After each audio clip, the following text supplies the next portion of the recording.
Welcome back to the podcast, guys. Podcast 85.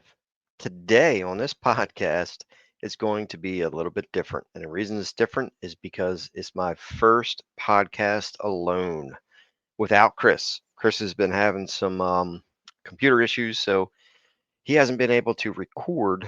So I think he's trying to get his laptop fixed. And once he gets that done, he will be back. So I'm recording this podcast by myself today, and it's a little bit different for me. So I'm used to talking to him, but this time I'm talking directly to you guys. So a little bit different. Hopefully you enjoy. As always, any questions about the podcast, you can leave. You can email me, send me a message, Instagram, Facebook, YouTube, email, website, so forth. So I want to talk about in today's podcast basically like a complete property layout. And a lot of it is would resonate with you. Obviously, I'm not there on your property, and you're not, with me on like consulting and things to see how things are laid out, but I'll try to describe things in a general sense, and then you can use that on your property, kind of refine it a little bit. Hopefully that makes sense. Now, when I do consulting, and I typically do consulting from December until about May, multiple days a week, weekends, I'm on the road. I'm in hotels. I recently, this past year, started staying in Airbnbs, and I'll meet the client first thing in the morning, 7, 8 o'clock, whatever's okay for them. I like to start the earlier the better. That way we just have more time to walk the properties and so forth. But what I'm looking for and what you guys should look for when you get a property, like I'll give multiple different examples. So when I go to set up a property, I'm looking at access. How does this property lay out to where I can access and have good access around the perimeter of the property? Perfect scenario would be a road, for example, a road that wraps all the way around north, south, east, west of your property around the perimeter where you leave a slight buffer between you and if there's a neighboring property. Okay. Now, obviously, that may not work 100%. You got terrain features, hills, saddles, different things to where you may not be able to do that. But this is general. So you have a access perimeter, around the perimeter of your property where you leave a buffer situation, whether that's could be 20 yards, 40 yards, 50 yards, or something off the neighboring property. Hopefully you have a property. Best case scenario would be that maybe it only connects maybe on one side to a neighbor, and you have the other sides that don't connect anywhere. Maybe there's a road there, right? To where neighbors can't be hunting the actual edge of your land. So I've had a property where it was basically in the shape of a rectangle, had a road on all three sides, and the other side was an ag field. So I would be able to park alongside of that road and access through the edges. That was a perfect scenario. It was a local property near my house. Hunted it for 3, 4 years, and then the landowner actually told me I wasn't able to hunt there anymore because his I think it was his grandson and some other people, relatives, wanted to hunt. They got into hunting, so he asked me, basically told me that he's going to have to let them hunt, and I was no longer there. But it was a perfect situation because I had access on all three sides. That's like best case scenario. Killed a lot of good deer there. So that's just one example. So when I go there, and this is what you should be looking at on your property. If you can, you have to do what you can, and it doesn't all have to be done at once. But you're accessing, you have some sort of perimeter access trail around that perimeter, so you can cut into the woods and hunt maybe a ridge or a saddle or some sort of pinch point, or you're just generally hunting a travel corridor that was already there that maybe connects to a bedding or a food situation. And what I would look for and what I would set up on clients' properties is, okay, you can access through this east side or west, depending on wind direction, and you want that wind, blowing in your neighbor's property or out to that road. You don't want it blowing into your wood. So, depending on which way the wind you have, you can access either side of the property. But I would cut in, right? You would cut into your property and you would walk, hopefully not too far. It's all going to be different, but you would cut in and you would have a stand set up to where, first example would be a travel corridor.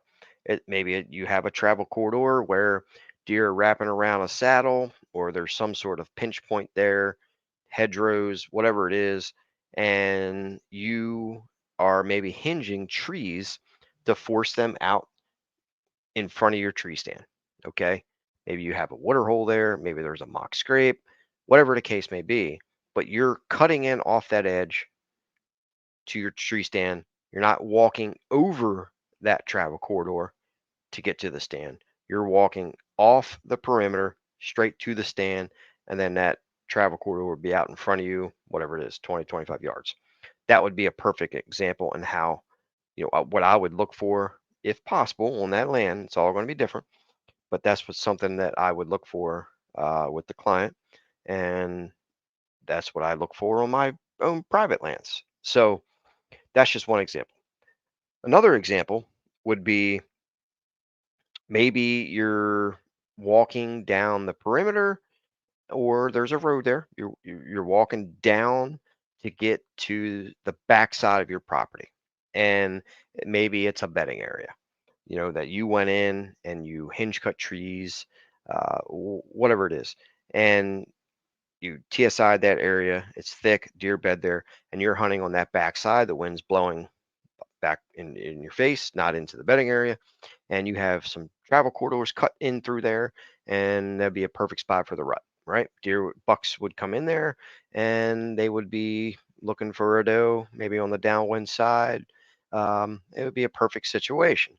Another situation would be, what I would look for would be travel routes connecting food to bedding. So I would look for a food plot. Where can I place this food plot that I, the hunter or the client, can access without spooking deer? We're not setting up stands to where we have to walk through that food plot to get to the other side to hunt the stand. That wouldn't make sense, because every time you walk into that food plot, you're probably going to spook deer. You hunt it for the afternoon hunt. You get out of that stand, you have to walk back through that food plot, and you spook deer again. So that would be another situation, um, to where maybe you're cutting in on that backside. Maybe you have some sort of destination plot there to where you have bedding on one side. Deer coming out of that bedding area, hitting these travel routes, working their way out to this destination food plot. Usually, destination food plots are a little bit larger. Deer tend to spend you know a majority of their nighttime activity in that destination food plot. It could be, for instance, it could be a giant ag field, huge bean fields that deer are spending their nights in, close by. They maybe even bedded out there for a little bit during the night, and then they feed a little bit in the morning, and then they work their way back to a certain bedding area. Now, just because you make a bedding area on your property does not mean a deer's going to bed there. I feel like this is emphasized too much, where people can guarantee, especially other consultants and stuff, they'll say, "Hey, we make this bedding area. I guarantee you this buck is going to bed there." No, no, no, no. You have no guarantee that that buck is going to. Could it? Sure, it definitely could bed there, but the probability of that is not very high.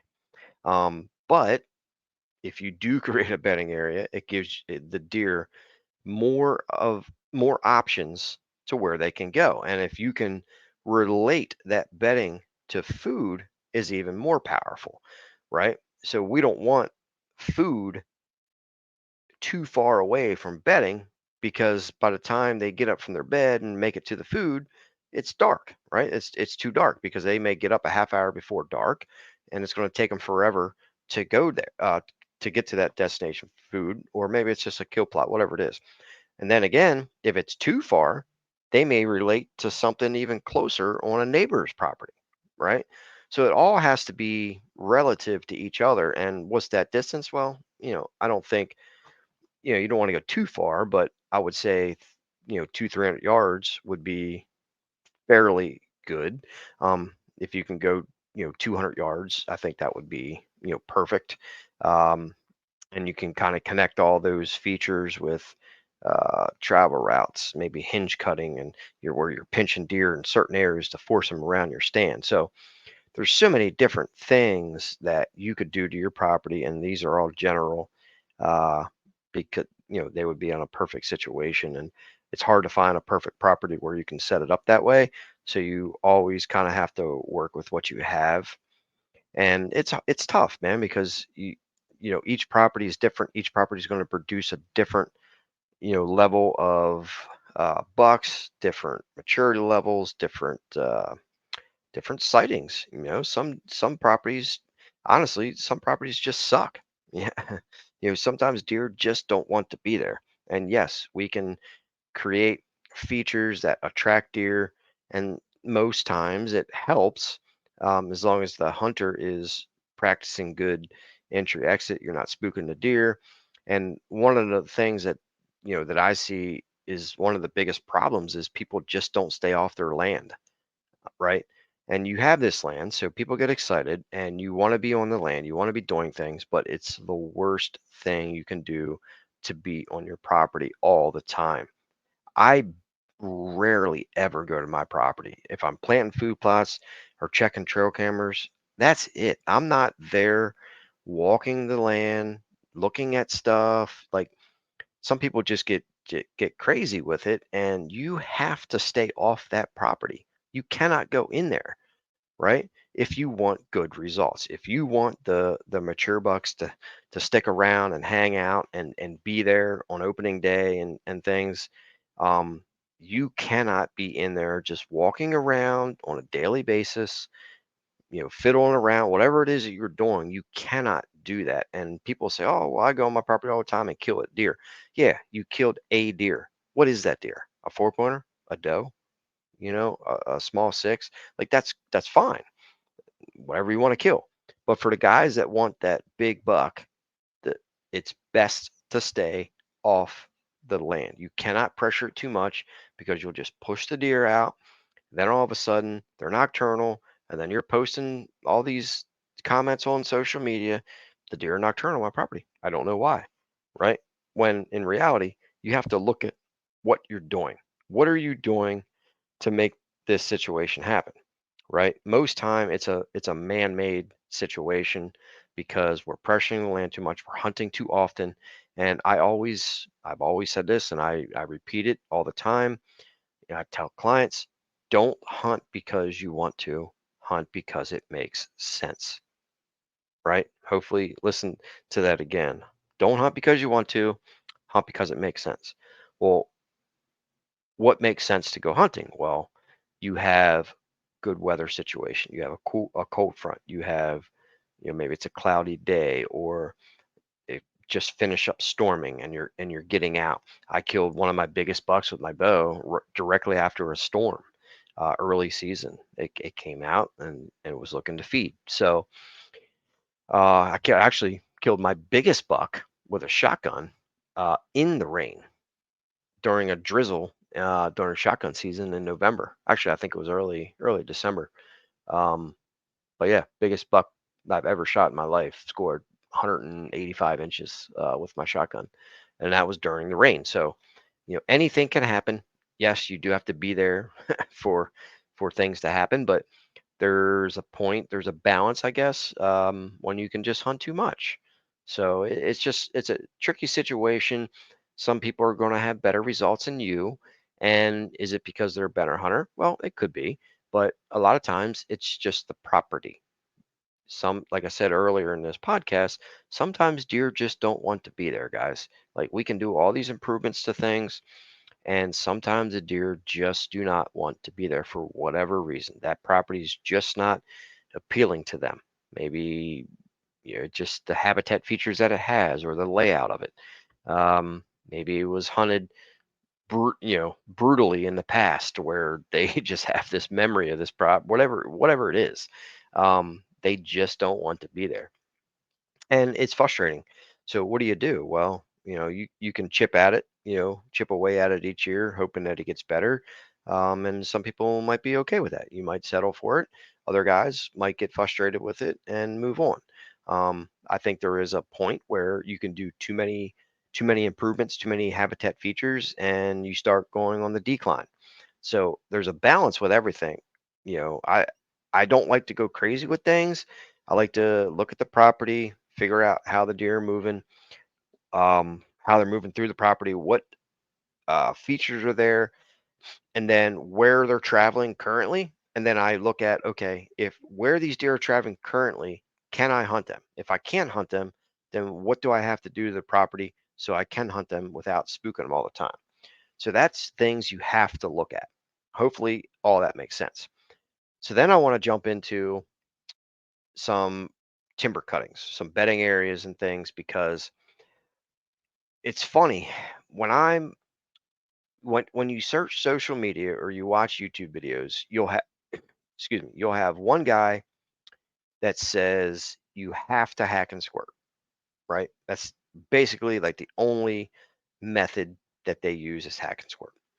Another guy will say, well, all I do or all you need to do is hinge cut, right? Then you have another guys, where all you have to do is basically just flush cut all the trees, cut every tree down, right? I'm for all of that. You will never hear me say it, whether it's on my private property, YouTube videos, or clients. You will never hear me say you have to hinge cut. You have to do hack and squirt. You have to cut all the trees down. You will never hear me say that because I am for all of those things in the right situation. Examples. If I'm looking at my property, okay, and say there's a bunch of large trees. Large trees could be large maples. Maybe there's a few oaks in there that are crowded out. Maybe there's some elm in there. Maybe there's some beech, um, and so forth. So if you go in there and you cut a lot of those big trees down, you end up creating a situation where the deer don't use that area because it's too thick, and then you push the deer off to the sides and they won't relate to it. Or say you have an area that's just tons of these, 6, 7, 8, 9 inch round trees of silver maples, right? Real skinny timber, and it's just they're everywhere, right? So what do you do with that? Well, that situation, you could cut all them things down, or maybe even some cases get like a brush cutter in there and cut the and mulch all these trees up, and then it's not too thick, right? So then you're still allowing the sunlight to get down to the ground. Um, and maybe you're in an area that is too thick, uh, or you want to cut more trees down to get more sunlight, but and put structure on the ground. But if you but you need more sunlight, but if you cut those extra trees down, it's too thick. Well, then that would be a perfect situation for hack and squirt because the tree is going to die standing. The leaves are going to fall off, and then you're going to get that extra sunlight to the ground to create extra growth, right? But so if you went in there and just cut all those trees, then it's too thick. So I like to look at it as, okay, what can I cut? What can I hack and squirt? What can I hinge cut? I look at all that. Sometimes hinge cutting just isn't the best fit. Sometimes hack and squirt just isn't the best fit. Maybe I want to hack and squirt, some smaller trees around some oaks to open that up some to allow them to get more sunlight and space out. Um, maybe, like I said, maybe you have an area with just a bunch of silver maples or some cherry trees. Um, I like to cut trees different ways that makes sense in that area. A lot of times on the cherries, any crooked ones, bent ones, I'll flush cut them down. The deer love the cherry sprout, the sprouts coming out the stump for the cherry. The maple, I have a bedding area that I created on my farm now to where it had a bunch of maples up there, and I flush cut these maples. I did girdle some trees actually, and sprayed them with some herbicide, basically hack and squirt, um, to allow more sunlight in there. And it flushed up, and deer bed it, and they use it, and they're bedded in there all the time. Yeah, there's areas in there where they access the perimeter of it because it's thick, but majority of times they use it. And it can fool you too, because in the summertime it's going to be super thick with the fresh growth, but when them leaves fall off, it gets thin again.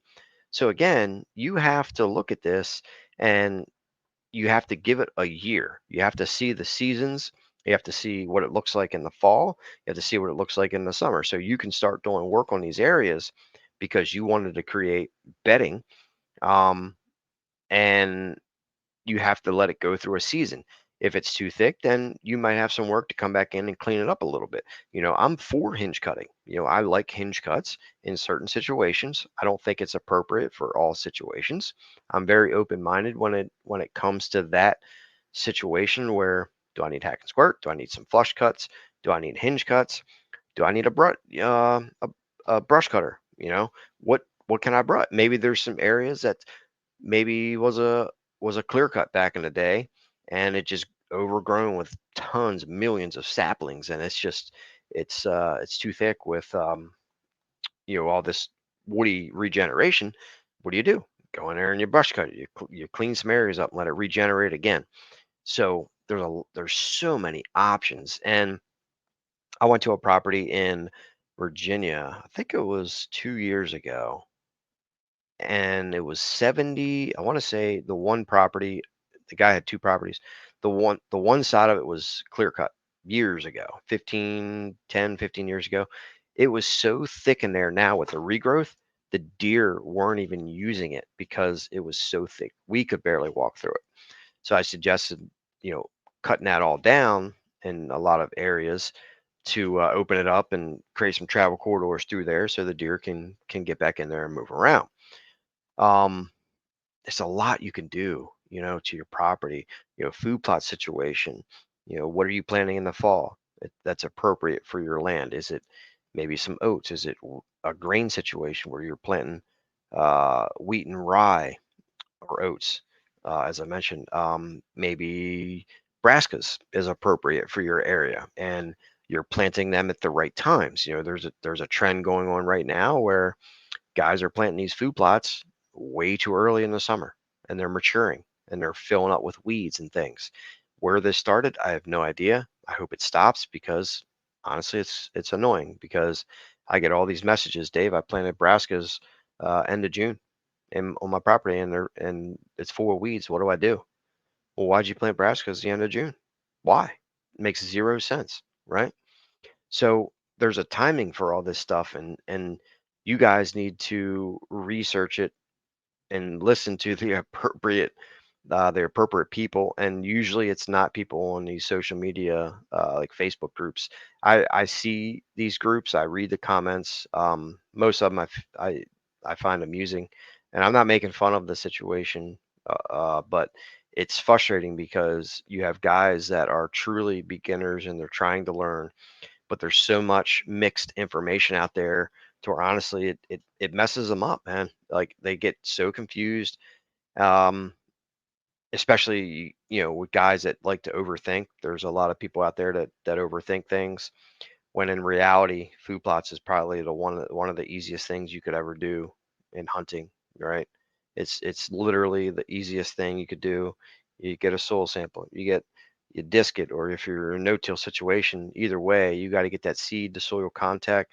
You need rain and sunshine, and you let it grow. There's guys now, again, and I get it, that are planting these food plots in the woods, and they're raking out the leaves, and you have a full canopy of trees, and these plots are not growing. And then all of a sudden they're blaming it on the seed. It's the seed's fault. My food plot didn't grow. No, it's because you found an area in the woods that was that's a full canopy, zero sun. You raked out the leaves.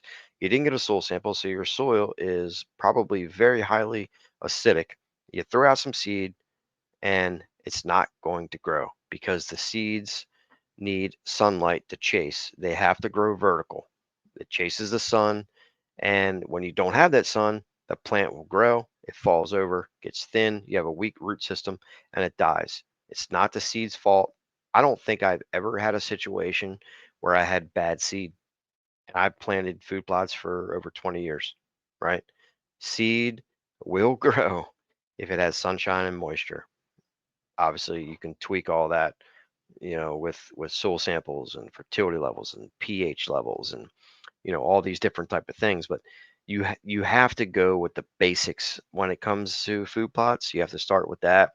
There's a lot of gimmicks out there where guys are trying to they're trying to cut corners, and it just doesn't work majority of the time. Can you get lucky with it? Sure, you can get lucky with anything. It's just if you start with basics on this stuff, it usually works a lot better, guys. You got to start focusing and paying attention to the right people. This year, I have seen the most failures on food plots that I've ever seen in 20 years.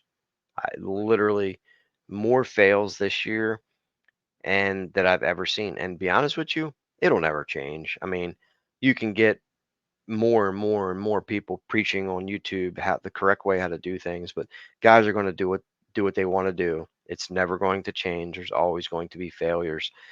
I had, let's see, 20 years, over 20 years of planting food plots. I've had one failure on food plots, and it's because I didn't get rain. Out of all them years, all the plots I've planted, all the plots I've planted for clients, I've had one fail. One out of over 20 years because of no rain. I've never had bad seed, right? These companies that are producing, giving out this seed, it's not bad seed, guys. It's operator error. I'm sorry to say. It's because you didn't have soil to seed contact. It's because your pH is too low. And the majority of times, what I'm seeing now, it's the lack of sunlight. You're not getting sunlight. I learned that a long time ago with the sunlight issue. You know, I planted in the woods. I raked out the leaves and barely had any sun. I came in week 15 days later, all my food plots sprouted. I'm like, oh man, this is exciting. My plot, it germinated. It grew up 2, 3 inches tall. I come back another week later, all my plants are laying flat on the ground.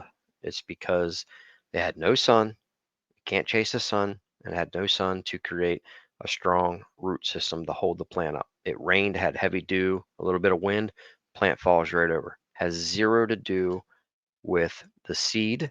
It was operator error. I didn't pay attention to the basics. I didn't have sunshine, right?